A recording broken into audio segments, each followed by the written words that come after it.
Bitcoin's just for hedge fund bros. It's just for the youth to go get bottle service and party, and it's the Miami yachts. It's not. My generation is struggling a lot. The economy's booming. You're so lucky to have the stock market. Is it though? These 7 companies are booming, but the rest of the stock market is shit.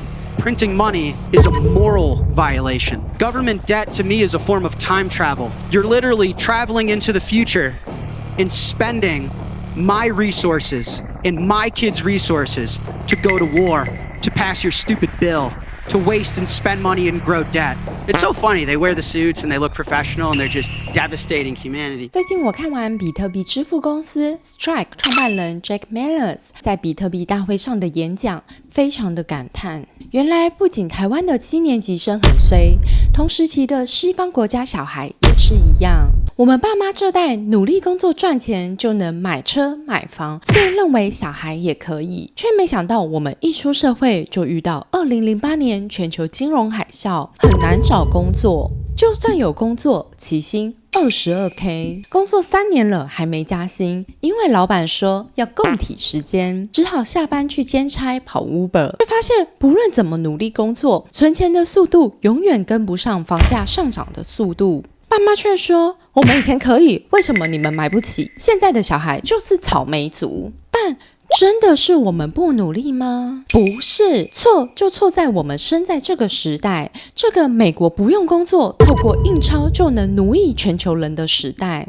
但为什么美国可以这样做？为什么台湾人和香港人每天拼死拼活工作，却连房子都买不起？而美国人最近又开始印钞，将让房价继续飙涨。我们该怎么做才能摆脱这个老鼠圈？所以今天我重点整理了 Strike 创办人的演讲精华。看完这一集，你将知道过去美元是如何一步步控制全球经济，现在我们该怎么做，4年后才能买得起房。嗨，我是 Emma， 带你在币圈趋势中打造属于自己的被动收入。在我们开始前，可以请你帮个忙吗？ YouTube 后台显示有 76% 的观众还没订阅频道。如果你喜欢我们的影片，免费支持我们的方式就是点下订阅按钮，每周日都能收到币圈最新的消息，更不会错过任何的财富密码哟。谢谢。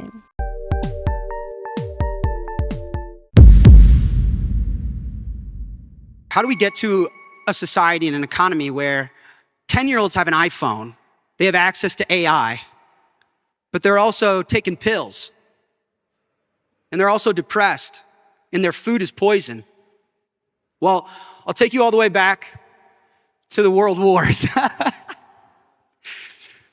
So I'll be brief here with this history, but picture this. 1944, we just got out of the world wars, right?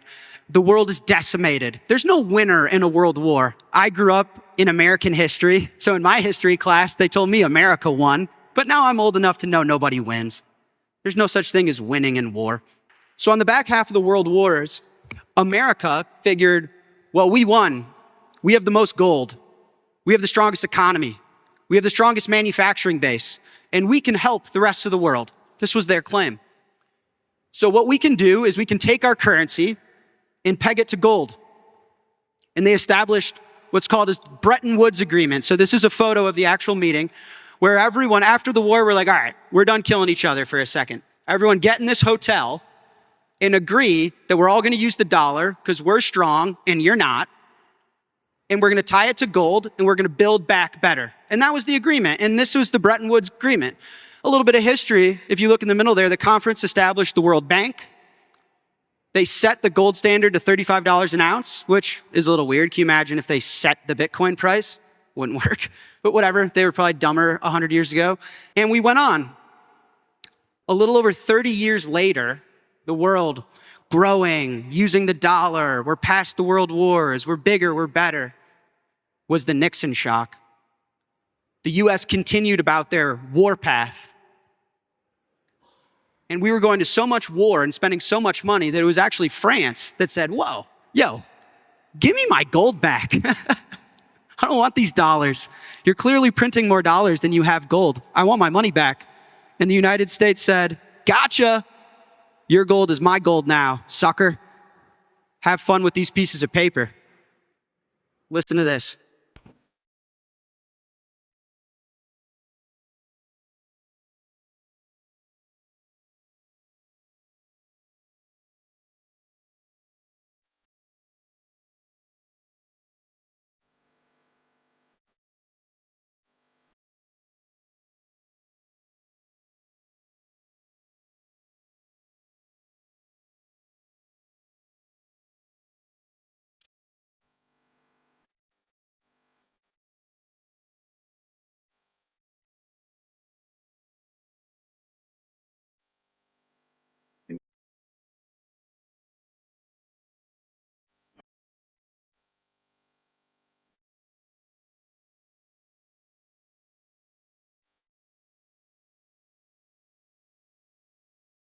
Accordingly, I have directed the Secretary.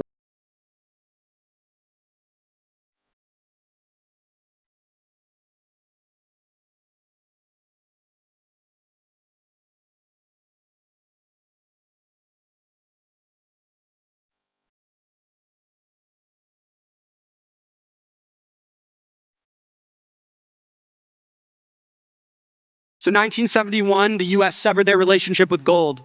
In 1974, they set up what's called the petrodollar. Petro is short for petroleum, oil, energy, right? So in order to continue to enforce, everyone has to use this piece of paper we print. We set up a relationship with Saudi Arabia, the lowest marginal producer of oil in the world. And we said, here, guys, come here. If you price your oil in dollars, we'll give you a lot of weapons and bombs so that you can go fuck people up. And that's what happened. And so then the dollar was de facto backed by gold, or by oil, through violence. This was the deal. It's so funny. They wear the suits and they look professional and they're just devastating humanity. Then 1981, we have what I call financialization. So to continue to perpetuate this idea that we're just going to print dollars and the rest of the world is going to work hard and sacrifice and exchange their time and effort and energy for a piece of paper that we print, we started to hyper-financialize. Because logically, the system will fall apart unless you regulate banks and institutions to give unlimited loans, unlimited debt, unlimited growth. And so this was Reaganomics. I don't know how many Americans are in here, but this is Ronald Reagan, an old president, who basically just invented all sorts of weird math that doesn't make any sense. This probably looks familiar, like politicians today. But they get out a chart and they point at numbers and you're like, looking at it, you're like, wait a second, that doesn't look right. But he's like, well, if I cut your taxes and I carry the 2 and I put it over here and I move interest rates over there, I'm a genius. And everyone's like, let's go. And the deficits kept growing and the deficits kept growing. Obviously, that debt comes due. And in 2008, we had the great financial crisis. Every single financial institution in the world, and especially on Wall Street, devastated, blown out, destroyed. But we bailed them out. Look at Nancy Pelosi in there, somehow always relevant. Look at her in the middle of the page. And then today, we're living in what I call the Mag $7, which is, this is the Wall Street Journal. It's the Magnificent Sevens market. The other stocks are just living in it. Because as a youthful person, they say, the economy's booming. You're so lucky to have the stock market. Is it though? I mean, these 7 companies are booming, but the rest of the stock market is shit. And they're like, we're about freedom and prosperity. Are you though? Because this is growth of the US sanctioning countries. So we're going to print these pieces of paper, force you to use it with violence, and then weaponize your access to it. You're like, well, all the bad things, it's the blues' fault, it's the reds' fault, it's the left's fault, it's the right fault, it's Trump's fault, it's Biden's fault. Is it though? Looks like everyone's doing it. They're like, well, it's all contextual. Yeah.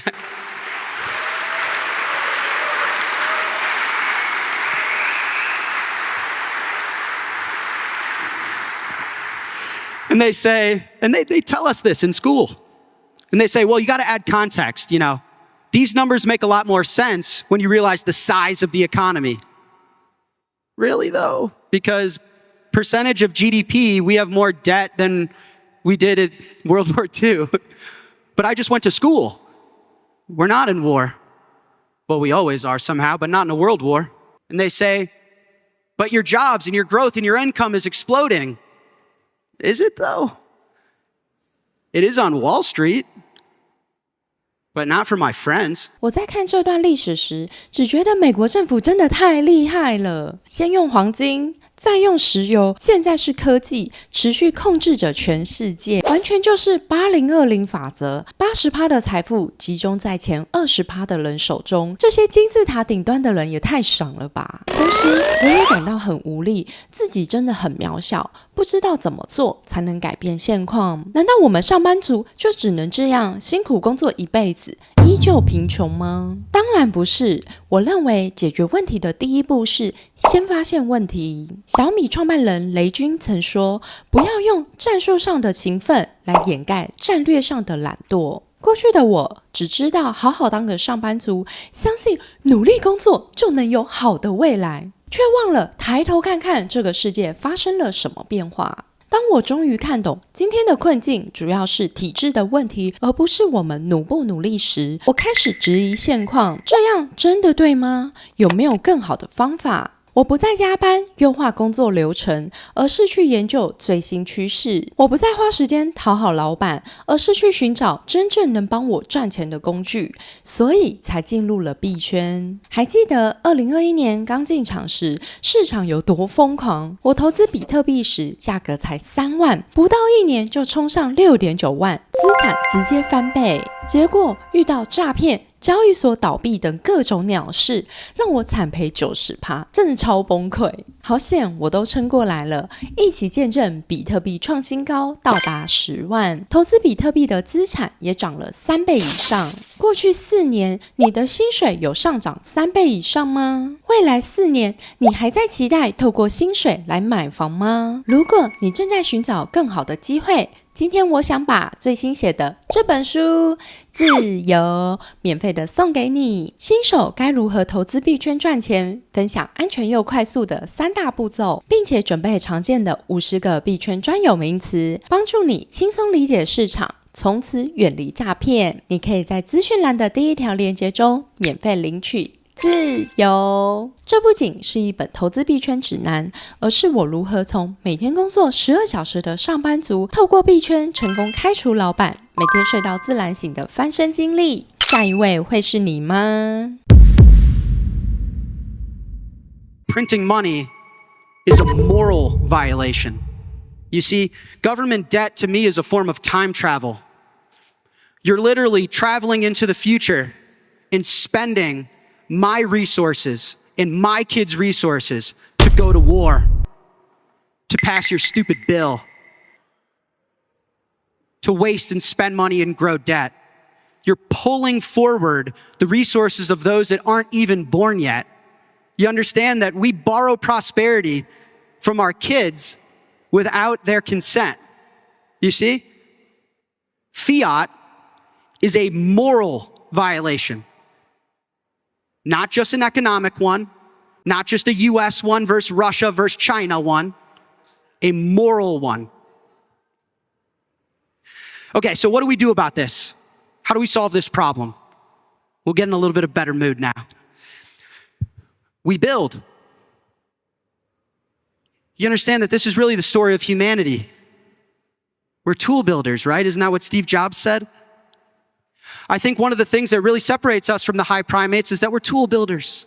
We can do this. Because what about the humans that were stuck in the rainy rainforest, cold, hungry, but invented fire? And then what about the ones that had to hunt and gather, and it was kill or be killed, and they invented the spear? And then the ones that wanted to scale society and prosper, and they invented the wheel. And ones that wanted information to be free and were tired of being oppressed and controlled, so they invented the printing press. And those that wanted there to be energy, shout out Michael Saylor, and invented electricity. And what about those that wanted to create the bicycle for our minds and invented the computer? And then what about those that wanted free speech to be for everyone and accessible to all and invented the internet? And then what about those that wanted moral laws that nobody could break and worked on Bitcoin.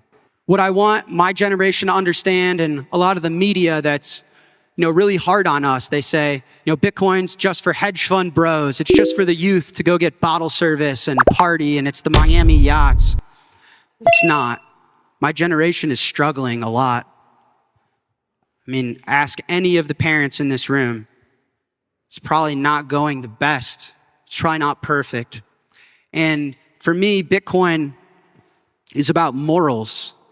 It's moral code. Before it's computer code, before it's an asset, before it's a network,